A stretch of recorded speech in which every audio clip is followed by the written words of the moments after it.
Hello, everybody, and welcome to Taking Control, the ADHD podcast on True Story FM. I'm Pete Wright, and I'm here with Nikki Kinzer.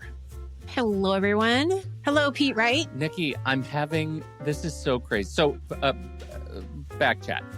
We've already recorded the interview that you're about to hear, and it's with Jamie Cutino, who is amazing and charming and looks not a little bit like Drew Barrymore. Did you get that feeling at all? A little bit, oh, yeah. I could totally see Mm-hmm. little Drew Barrymore and in Jamie. Very fun conversation. We're talking about entrepreneurs and ADHD, and we're kicking off our little series. And it's like the universe is sending me a signal because I'm having a lousy business owner week. Oh, and no. I'm not going to get into specifics, but it's one of those lousy business owner weeks. And I'm so frustrated by the mess that I have created for myself in the building of True Story FM. And I am so frustrated by it. And then I show up to this conversation and it just reminds me that everything that I'm going through is totally predictable and absolutely okay. And it is such a little, and you're going to get through I'm it. going to get through it. And it's such a little gift to be able to have this conversation with Jamie. I feel like it's great. Did you learn something? Yes. Yeah. I learned a lot and I adore her. Yeah. Yeah, she just has a really nice presence. Yes, she really does. She's super charming, and we have people that are like, "Oh, we're best friends already." She doesn't know it yet, Jamie, but we're already best friends. Yeah, I want to be her. I want to be her best friend. Totally. Well, we're going to dig into that conversation in a minute, but first we have some news. So head over to TakeControlADHD.com to get to know us a little bit better. You can listen to the show on the website or subscribe to the mailing list. We'll send you an email each time a new episode is released. You can find us on Facebook or Instagram or Pinterest at Take Control ADHD, and you can jump into the ADHD Discord server, which we love. Just head over to TakeControlADHD.com/Discord. And it'll take you right over to the invitation page that you can accept and jump into our free community. You can also, if you want a little more, if you want to level up, you can jump over to Patreon.com/the ADHD podcast. Patreon is listener-supported podcasting. For a few dollars a month, you can support this show, ensure that we continue to grow and develop new stuff. We're so excited about new stuff. 2023 is going to be a great year, and it's all thanks to you and this Patreon community. And when you sign up, you get access to all kinds of special Discord channels that you can't even see. And I've been really enjoying the conversation in the Gold Club. Nobody knows that exists because the Gold Club is a secret channel that only our highest volume contributors get. It just shows up one day. You don't know when that day is going to be as a Discord community member, but someday you'll see the Gold Club is there and you will get all the juiciest memes because that's what gets posted. It's just comedy. So, well, and you know what else that I want to say about Patreon that's important? Sure. You get the live feed, right? Yes. At the deluxe level. Mm-hmm. And in this particular conversation that we had with Jamie, there were actually a lot of questions after the show stopped recording. Oh, yeah. I mean, I think it's a full 25 minutes of extra conversation. Yeah. Absolutely. And so that's another benefit of joining because you get to hear those questions and you get to hear something that we don't necessarily put on the podcast. Absolutely. It wasn't live. It wasn't being recorded for the show. Absolutely. So Patreon.com/ just another benefit there. Absolutely. Patreon.com/ the ADHD podcast to learn more. And as we are recording this, today is a very special day, a VSD, because we have news, right? Yes. What is the news? Group coaching is open. Group coaching is open. We have two fabulous coaching groups that are open for enrollment right now. We have a group around ADHD overwhelm with myself and Ian, one of our other TCA coaches. And what's so cool about this group is we did it last fall, and you come away with a little what to do when I'm overwhelmed toolbox. It's lovely. It's great. And it's it happened organically. And now we were like, that was such a great thing. We want to do it again. More So we are toolboxing. more toolbox stuff. So that's a 6-week group that you can check out. Mhm. And then we've also are going to try an ADHD book club, which I'm really excited about, where we're going to focus on different books. And the first book that we're going to focus on is a radical guide with women, or I'm sorry, a radical guide for women with ADHD. However, we're opening this up not just for women, but for anybody who is looking for a radical guide around acceptance, around ADHD, and how to untangle your brain-based challenges, overcome negative self-talk. You like how I'm selling I this? do. Isn't You're this doing lovely? great. Discover your strengths. I feel like I should have clouds around me or something. Right. Uh, but it's really good stuff. And jokes aside, this book is so it's deep, but it's so good for learning how to accept your ADHD and accept for that you're not broken, you don't need to be fixed. And to do this with other ADHDers, it's a really great experience. So this is a longer group session. This is 12 weeks because we want to go through each chapter of the book 1 week at a time. But definitely check it out. If you guys have any questions around either of these groups, please let us know. And we should also add the book club. The book group is it's a coaching group, and this is just the first book in the series, Right. Women with ADHD, Radical Guide for Women with ADHD. So it is like we're really trying. I know it's written on the cover, Women with ADHD. It is not going to be approached as a gender-based thing. Right. Anybody can sign up and know that there are future books that we're going to take on as the book group. Right. That's a very important very excited thing. about We're very excited about this. So that's it. And now I think we should talk about starting a business. Yes. All right. Jamie.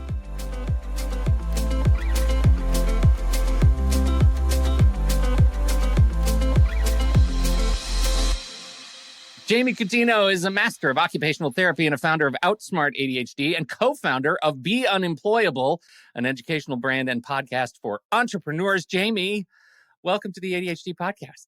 Thank you so much for having me, Pete and Nikki. I feel like I'm at like a really exclusive party. So if that's what you were going for, that's how this feels. I don't even know how to characterize. What is that? How does that manifest?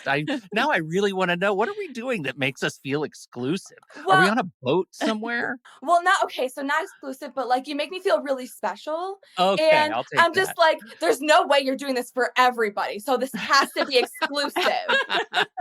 It is. Yes. That's right. Wait till you see the swag bag. Right? Yeah. Okay. That's right. We're talking. I saw your TEDx talk. Oh. I know who we're talking to.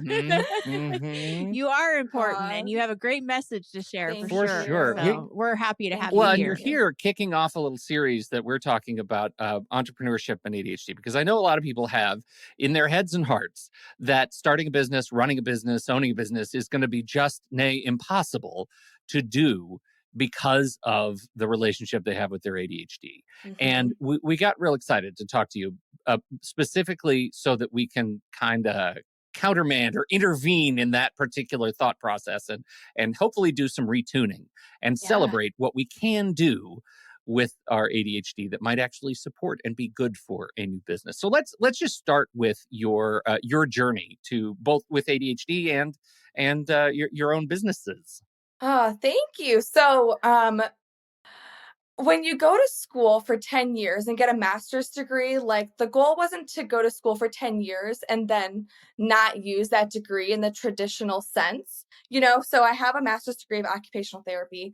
But well, you got to tell people though what OT is. Like as an OT, yes. what do you do? What would you be doing with your degree if you were actually doing it? Yes, thank you. I always forget. I always just like make these assumptions, but I didn't even know how to explain occupational therapy until like probably my last year in school. So let me break it down. How an occupational therapist works is they pretty much look at where is your current function, like you as a person, what is your goal, and what is the creative way to get there. In a nutshell, that's what an occupational therapist does, whether that be somebody with with CP or with ADHD, whether that be kiddos, whether that be, babies in the NICU, whether that be somebody that's 99 years old in a skilled nursing facility. We look at them as a person. What do they want to accomplish, or them in their family, whether they have caretakers, and then figure out a way, how do we get them there, is essentially what an OT is. When I think I'm it's got a tricky name because it says occupational, and I think a lot of people assume yeah. that that OTs only exist at work or in Yeah. some sort of work facility, right? Yeah. It's not. That's Mm. not what we're talking about. It's No. functional Mhm. Absolutely. therapy rather than occupational in the sense Ab you might hear it. Absolutely, and I love that word, Pete. That's exactly how I describe it, is I help you to function in daily Mhm. life, is absolutely what it is. I'm really spoiled because my And wife is is a this on the speech path and runs a company that places SLPs, Uh-huh. OTs, and school psychs everywhere in place. So Oh, wow. you're like are totally speaking my language. It's one of the reasons I'm so excited to talk to you because you have a bent that Yeah. really relates to me. So Oh, So I thank don't you. have that bent or that Uh-huh. experience or that vocabulary. So I have a Yeah. question. I always thought that occupational therapy, and maybe this is what you're saying, is like on a physical sense. Like so for example, my mom had to have she hurt her hip really Mhm. bad. So she went into a rehab, and I know she went through occupational therapy to help her walk with her Yeah. hip. At least I think it was occupational therapy. Maybe it was just physical physical therapy. therapy. Am I getting the two mixed up? So a physical therapist is going to look at more of the body and the structures. Is your hip bending the way it needs to? Are your knees bending the way they need to? Are you able to walk with a correct gait or a healthy gait? Whereas an occupational therapist is going to look at that person and say, are they able to get to the toilet? Are they able to dress themselves? Mm. So yes, we look at the physical aspects, but relating it back to what do they need to do in daily life that they're having trouble doing at this moment. Okay.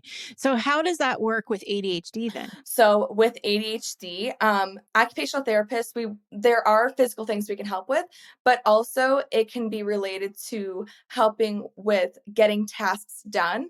OTs also help as far as like social skills. Being able to get your laundry done requires executive functioning, which obviously with our Yeah. underdeveloped frontal lobe can be really challenging. So even looking at, okay, Hmm. I'm having a hard time getting my package returned to Amazon on time, or I'm having a hard time emotionally regulating when my kids are screaming because of, X, Y, and Z. All these things that are out of your control. So Hmm. OT helps with all of that as well. It's really Oh, great that's because great. it's like the way I think of it is it's in term it like OT works in terms of like frameworks, right? Like Hmm. processes, frameworks, like you're having trouble with your executive function because you want to do a process. Let's put a framework into place that Yeah. helps you rationalize the steps that Yep. you take to get there. So it's like a cross of like a blend of executive functioning and organizing Hmm. and like physical stuff. Like it's a little bit of everything. And Yeah. also, I think what makes it hard to explain Yes. how it actually Hmm. works. Absolutely. So let's go back to your story then. Mhm. So you were Hmm. talking about going to school. You got your master's in OT, Yeah. and then what happened? Well, um, really funny, not funny, haha, but funny, ooh, thing happened where my husband um, went through some very serious mental health issues. We had to move in with his parents for about 8 months while he recovered and was back to work. He had a nervous breakdown and he's even better now than he was prior to the breakdown. I'm so thankful. For a while there, I didn't know if I'd ever have my best friend back. But anyway, while he Hmm. was recovering and we were living at his parents, he bought me the book called The 4 Hour Work Week by Tim Ferriss because I have always Yes. been an entrepreneur at heart. I mean, I can remember back being in like second and third grade trying to sell my stuffed animals out of my desk to make a buck, like type of person. That's So great. it's That's a good idea. the teachers shut me down. I don't understand why. But so I've always had that entrepreneurial spirit at heart. So he got me that book as like a pick me up because we were in such a low time in our lives. So I read this book and it kept talking about like what are you good at and what will make you money. The cross of that is pretty much like that should be your business. And it like hit me like a ton of bricks. I'm like, holy crap, I am a functioning woman with ADHD. I'm going to teach other women how to be functional with ADHD. And I say women only because that's who I personally coach, but I create resources so that it can help anybody with ADHD. So I ran with that idea, and that's how I ran with it and went from just an idea to not one, but two businesses in less than a year. That's a That's lot. amazing. And not one, but two businesses in less than a year. Yeah. It stresses me out. We're just trying to hold on to Yeah, one. right. Let's just really, really on the edge with just one. So let's talk about what how you think about ADHD in a way that makes it less terrifying to start not one but two businesses and not more. Okay, so let's talk about why ADHDers make incredible business owners. And I will Perfect. unapologetically say I'm a great business owner. I'm a terrible employee for these exact reasons. Okay. So Mm. first of all, when we can hyper focus like no other. If I have it in my head that I'm going to get a TED talk, therefore I got a TED talk, not because I am somebody, I was nobody before that, but because I was so bent on that happening. Hyper focus. That's one. We are incredible at that. Two, I believe that because our brain is always going 17,000 miles per hour, we can problem solve really quickly.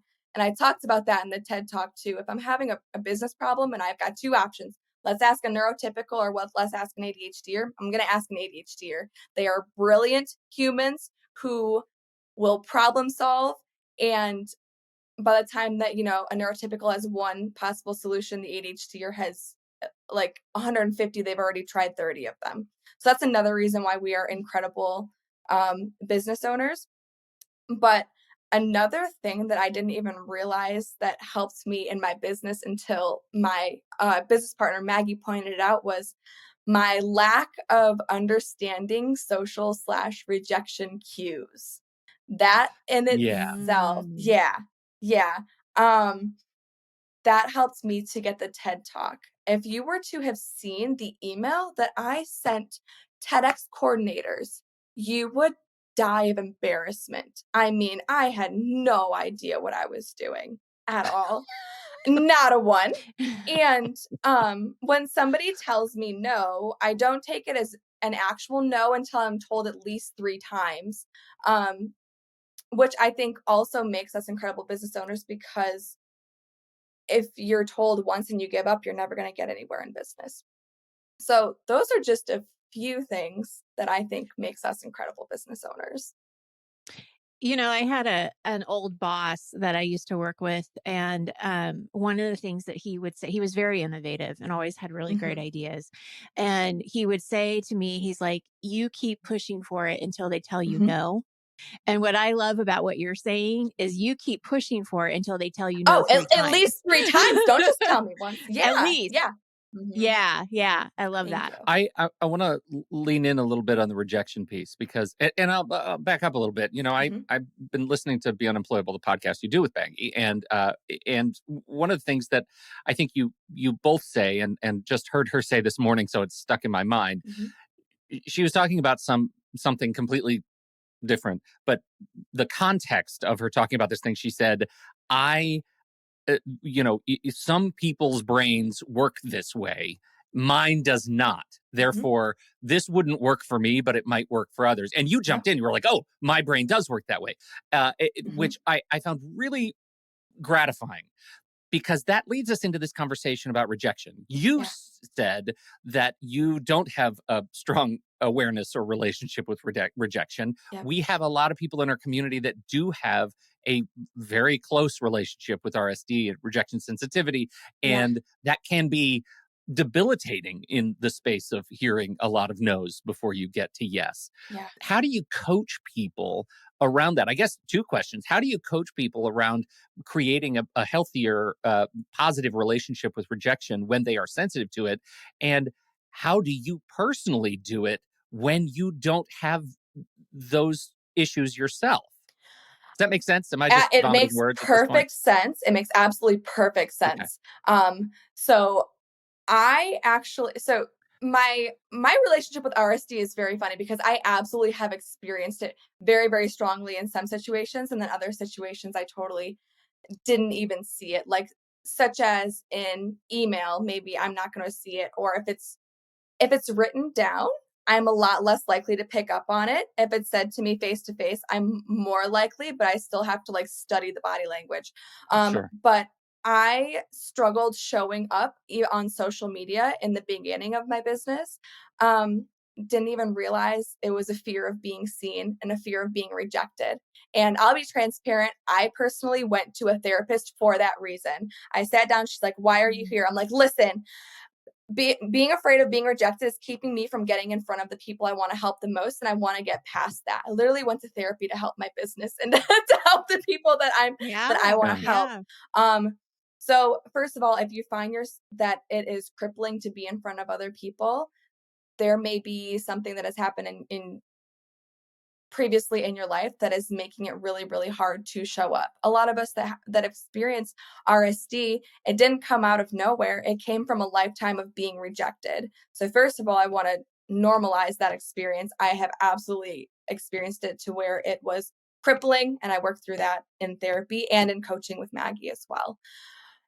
If you are experiencing that, one quick exercise that I like to share with my clients is writing down, okay, this is the situation. I am feeling this way.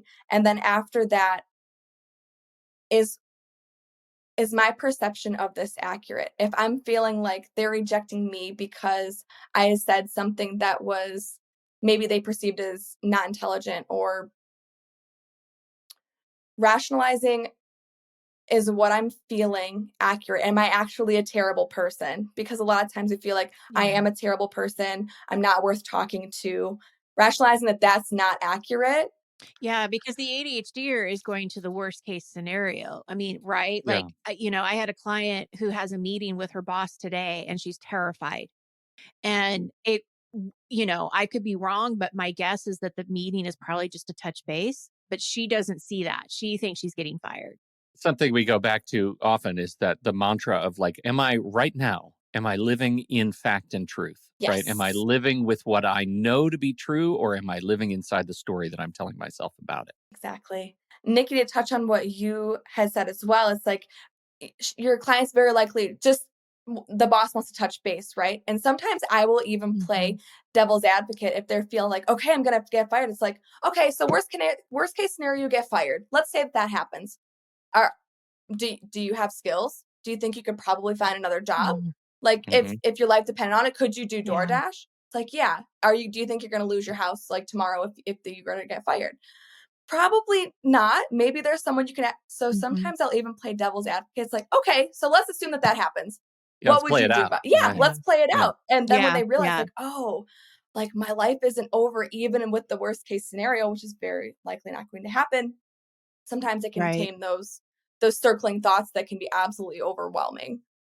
That's Mhm. the sort Mhm. of lean in paradox. We've had Dr. Dodge Ray on the show. But Yeah. he's been on the show a number of times, and his entire mode is when you're dealing with trauma. He's a trauma therapist, and when you're Mhm. dealing with capital T trauma, even lowercase t trauma, Mhm. the trauma that we deal with day to day, that we sort of infuse on ourselves, first embrace it, Mhm. and let's just see, how bad could it really Yeah. be if you just say the words aloud and let yourself hear them.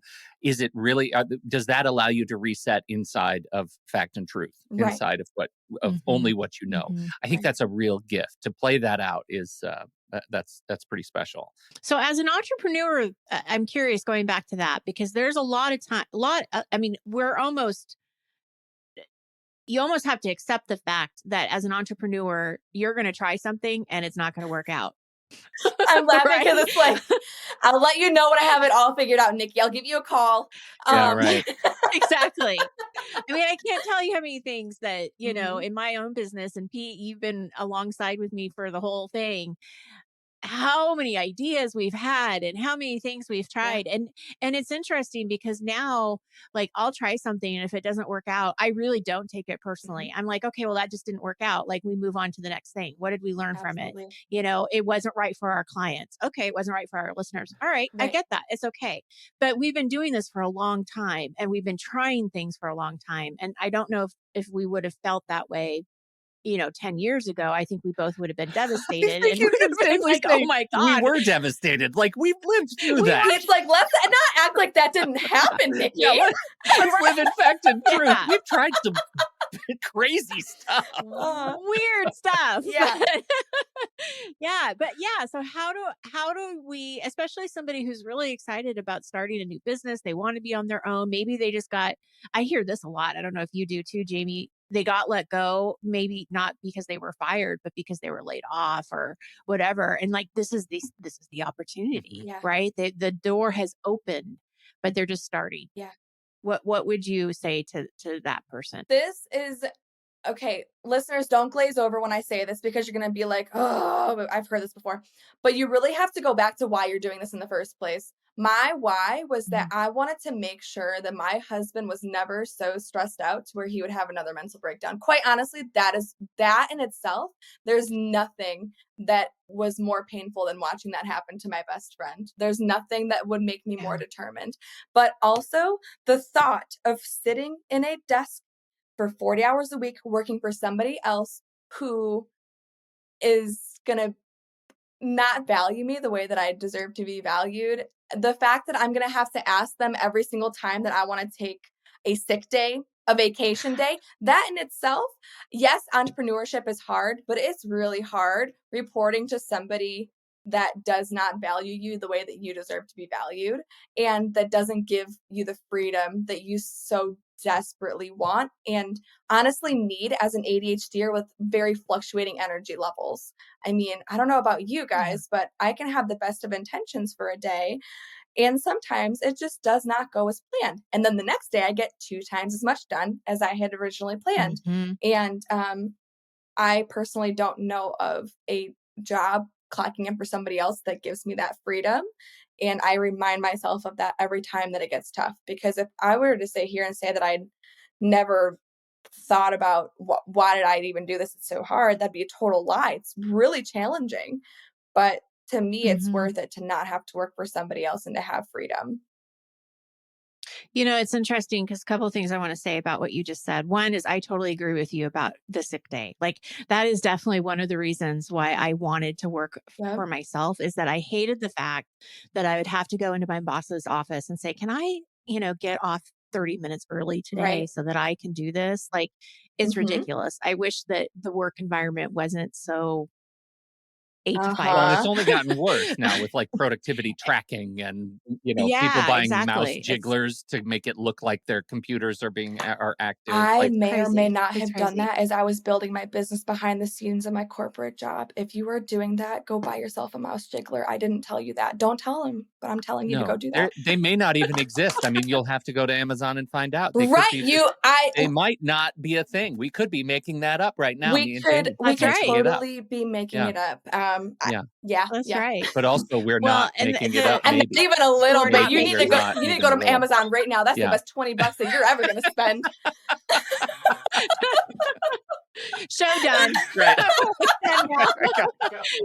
No, the other thing though I do want to point out that I think is really important because this happens to so many people and I don't think that they quite understand that it's also an Mhm. ADHD thing is that you can have a really productive day and then the next day not be productive. Yes. You can have a really productive week and then the next week you are like out, right? Absolutely. And it does. It's your energy, it's how much you've spent that day or the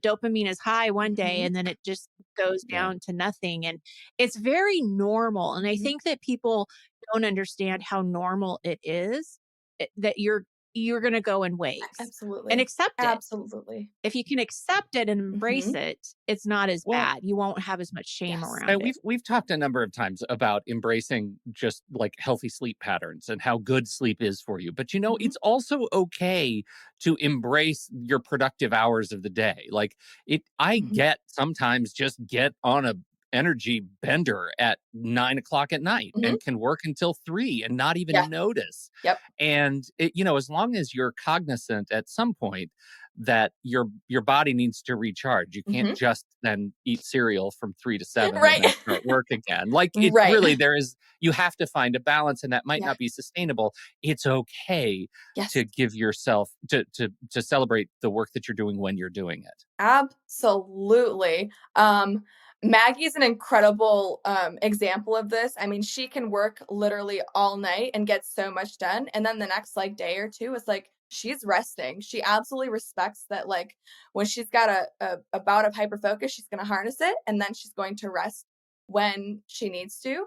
And since she owns her own business, she gets to, set her days the Yeah. way that she wants to. And there's nothing wrong with that. And embracing that just day to day in general, sleep, energy, productivity isn't going to be the same for us versus maybe a neurotypical. Okay, so we've talked about rejection, we've talked about energy. Let's talk about this line from your TEDx talk. I'm successful because of my ADHD brain. I want to talk about how you celebrate yourself Mhm. and the uniqueness of your brain to be a successful entrepreneur. So I know there's a big dichotomy out there of like, is ADHD a superpower? Is ADHD a disability? It's like, yes to all of that. Yes, the answer to that is absolutely yes. Um, I am at a point now to where I have systems in place and N I have systems and tools to function on a daily basis. Now that I have those systems and those tools, I can harness those things like hyperfocus, and to be able to problem solve incredibly quickly. I don't know if I had a neurotypical brain that I would have been able to grow this quickly in the span of a year. I don't know because I don't have a neurotypical brain, but I can say that I did it with my ADHD brain.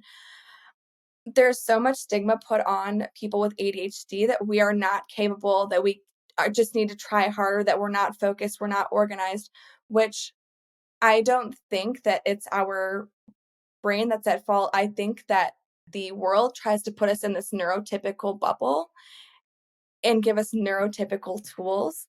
And because of that, it can be very, very hard to function. But I have a beautiful ADHD brain with the right tools, and with those tools and with this brain, I can accomplish a lot in a very short time. Mhm. Oh, I love that. Very Thank you. What inspiring. was that? Do you remember, like when you think about the early pains of starting your businesses? Uh, what was the hardest thing for you Oh, to get to the other side of? just one? I'm so humble in that I had absolutely no idea what I was doing. I was taking a shot in the dark and failing and learning as I went. Mhm. Um,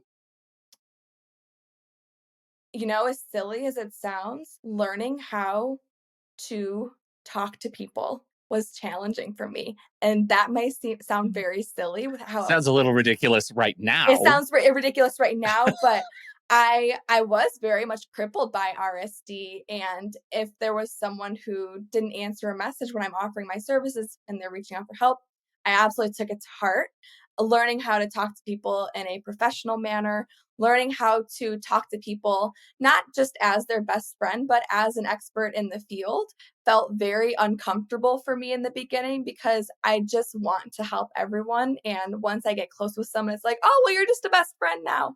But clients won't see you as that expert if you're talking to them like a best friend from day one. And that's something I had to learn, and step into that role of, hey, listen, I really can help you. I do have the tools to help you. That was really challenging for me. And then, of course, technology, because as you guys saw, it took me about 3 minutes to remember how to put my phone on Do Not Disturb because I've got a newish iPhone. And the tech parts of everything have just been a nightmare that I have worked through. But those are two of the big things. And I think that is something that's important to highlight. One of the things that I'll tell people or talk to people about when they're talking about businesses and entrepreneurship, know what you're good at and then know what you can delegate. Yes. And I was lucky because I've had Pete literally since day one. And I knew I wasn't going to figure out the tech part. I knew I wasn't going to figure out how to do a website or whatever. And I think it's important to know when it's good to invest in somebody to help you. And for a long time, my money went to Pete. Yeah. Any money that I made went to Pete, but it was worth it because he was able to do things that I would never have been able to do and wouldn't have had a business that I have today. Right.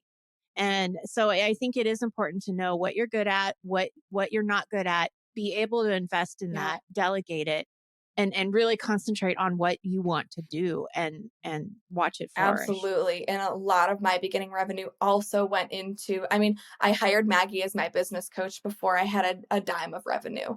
And that is like one of the best investments I had ever made. But also when I had trouble with tech things, I was also hiring friends that were good at tech because the bandwidth it would have taken in my brain to figure out something that was very quote unquote simple, there's not enough space in my brain to do everything that I am good at that I need to do in the business and figure out how to do the tech. I also had to hire out my website. A plug for Maggie, because if you like my website, she did my entire website because she also does graphic design. But yeah, you absolutely have to know what you can delegate. And I tell people, you don't have to be able to hire somebody on full time to delegate things. You can find a VA who's willing to work for you for like an hour. And as long as you've got maybe $20, $25, pay them a good wage for that hour, because I am totally against not paying people what they're worth. But you can delegate a lot to that person. They could get maybe 6 hours of what would take you done in an hour or two. So big on delegating. Well, yeah. And I think, I think, one of the great things you get with somebody else when you're working with somebody else is you have somebody remind you that you're worth more than you think you are. Yes. And I think back to some of the earlier conversations Nikki and I had, which was, Nikki, you need to charge what you're worth for your business to grow it. And it sounds like Maggie serves a sort of similar role to you, and like reminding you of the value of the place that you serve in the universe. And I think that's pretty good. And being an expert too, I think it's also something that I've learned to embrace is that, yes, I'm an expert on ADHD and it's okay if I don't know something. So something will come up and questions will come up and I don't know the answers. And I'm very comfortable with saying, I don't know that. Let me let me find out more about that. It happened yesterday in our coaching with Nikki. We have a monthly thing that we do with our Patreons, and somebody had started to talk about grief and trauma. And that's something that I really want to know more about. And because I'm not an expert in grief and trauma and ADHD, but man, I want to know more about it. So I'm asking her for resources. So it's like, we're always learning too. And we're always okay with not knowing, but yet you can still be an expert. Absolutely. Right? Like you can still know a lot about it and be able to help people and get them to where they want to be. So yeah, it's a journey for sure. It is. And I love, I think it was Denise Duffield Thomas talked about this in her podcast, Chill and Prosper, but it's like, you can be part of a conversation and you don't have to rely on yourself to be the entire conversation. So it's like, yes, we are experts in ADHD, but maybe ADHD, grief and trauma, not so much, but you're part of the conversation. You are an expert in that. So I do love that. I want to turn to your business and the podcast a little bit. So I was listening to the show, and it's called Be Unemployable, as is co-founder of Be Unemployable, and I was like, oh, that's sad, and it took me. Well, now wait for it. I'm sitting here and. I'm sitting here about halfway through our conversation, and I realize, oh yeah, I'm totally unemployable. And I realized, oh my God, I'm totally unemployable. And I would have it no other way. Yes. I would Yep. be a lousy employee, and I would have it no other way. How did you arrive at that so far before me? Honestly, Maggie's coaching. She has been Yeah. absolutely incredible in teaching me my worth. And the last corporate job I had really brought it to a head of how incredibly unemployable I am. Because I will just, if you're not doing things efficiently, I'm going to show you how I've been doing it differently. And a lot more has been getting done, but it doesn't follow your, A through Z protocol. But do you want results and maybe to tweak a few things, or do you want to do things the same way that you've always done them? It turns out they want to do things the same thing they've always done, and they didn't really like my innovation. But yeah, I'm right there with you, Pete. Very unemployable. I know my worth. Yeah. So is Maggie, did you hire her as a business coach? Does she have ADHD? Was she an ADHD business coach, or how did she fit actually has in? a TED Talk too. We both did a TED Talk at the same event. Highly recommend seeing that too. But yeah, she is she has ADHD and she also has autism as well. And I hired her as my business coach. And it was so funny because I was in Ohio filming for my program, or she was helping me to film the program, and we were in Panera having a meal, talking about how in the past we had tried having co-hosts with a podcast and it just didn't work out. And we had both talked about just doing one solo. And I'm just like, Maggie, I know we both talked about having solo podcasts because of things in the past. And she's like, Jamie, are you asking me to go steady? I'm like, yes, I am. And she was like, okay, well, if you're going to be part of this, and she got out her notebook that said podcast. I'm like, I want you to be part of this. And she showed me her business plan for the business Be Unemployable. And I'm like, oh, I want to be part of that. And we wrote on a napkin at Panera, how much of the company each of us would own, and ran with that idea as well. So that was back in March. We've been working on things in the meantime. We'll be launching education to go with that brand in the end of the first quarter was our original plan, but might be pushed back a bit. But yeah, that's how we went from being business coach client relationship to also now being business partners. Yeah. Yep. Partner. Yeah. And this is very timely. I guess I didn't realize just how on the precipice this your next sort of phase of Be Unemployable is beyond the coaching and that's fantastic. That's fantastic. Thank you. I'm just curious about what you guys talk about on the podcast. On the podcast is pretty much how to run a business when you are neurodivergent, when you have whether it be ADHD, autism, because we do need different tools to be able to function. RSD is a thing. We've got some episodes on RSD. Pretty much how to run a business with ADHD and neurodiversity is what's on that podcast. Yeah. That's great. Well, no, thank you so much for being here. It's such a pleasure to meet you and have you on here and tell us what you're doing and what you guys are working on. And it's been a pleasure. Thank you for having me in this exclusive club. Right? Yacht bound. Excuse us from Davos. Yes. Red carpet rolled out. We're fanning you, whatever you need. You need a drink, we'll get you. You're too kind, but thank you. I really appreciate it.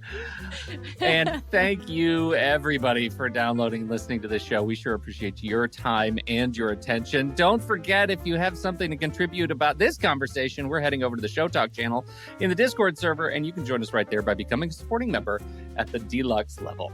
On behalf of Nikki Kinzer and Jamie Cutino, live from the yacht, I'm Pete Wright, and we'll see you right back here next week on Taking Control, the ADHD podcast.